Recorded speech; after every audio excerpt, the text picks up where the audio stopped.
ఏపీలో గత ఎన్నికల్లో గెలిచేందుకు కూటమి ఇచ్చిన సూపర్ 6 హామీల్లో ఒకటైన మహిళలకు ఉచిత ఆర్టీసీ బస్సు ప్రయాణాన్ని జిల్లాలకే పరిమితం చేసేందుకు ప్రభుత్వం ప్రయత్నిస్తోందన్న వార్తలు వచ్చాయి.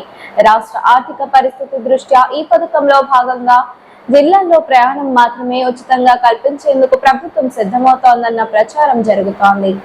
దీనిపై PCC chief YS Sharmila fire అయ్యారు. మహిళలకు ఆర్టీసీ బస్సుల్లో ఫ్రీ అంటూ ఎన్నికల్లో ఊదరగొట్టి ఓట్లు వేయించుకొని ఇప్పుడు కండిషన్ అప్లై అనడం దారుణమన్నారు. జిల్లా స్థాయి వరకే పథకాన్ని పరిమితం చేస్తామని చెప్పడం మోసమే అన్నారు. చేయాలన్న చిత్తశుద్ధి లేక చెప్పే సాకులు అని షర్మిల మండిపడ్డారు. ఆదిలోనే యూటర్న్ తీసుకోవడం అంటే ఇదే మరి అన్నారు. ప్రభుత్వాన్ని ఏర్పాటు చేసి 9 నెలలు దాటినా ఉచిత ప్రయాణం కల్పించకుండా మహిళలను మోసం చేశారని, కమిటీల పేరుతో కాలయాపన చేశారని గుర్తు చేశారు.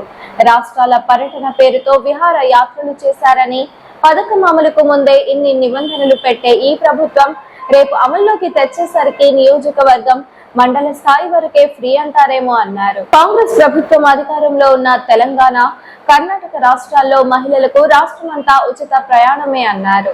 పల్లె వెలుగు ఎక్స్ప్రెస్ బస్సుల్లో ఎక్కడి నుంచి ఎక్కడికైనా అంతా ఉచితమే అని గుర్తు చేశారు.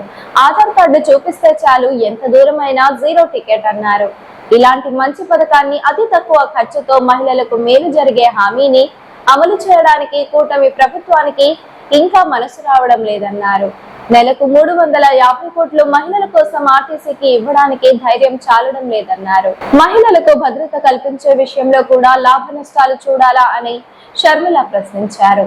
ఇదేనా కూటమి ప్రభుత్వం కల్పిస్తున్న మహిళా సాధికారత అన్నారు. తక్షణం మహిళలకు ఉచిత ప్రయాణం కల్పించాలని, రాష్ట్రమంతా ఉచిత ప్రయాణం సౌకర్యం ఉండాలని అన్నారు. ఈ వీడియో మీకు నచ్చినట్లయితే లైక్ చేయండి. మరికొన్ని లేటెస్ట్ అప్డేట్స్ కోసం వెంటనే మన ఛానల్ ను సబ్స్క్రైబ్ చేయండి.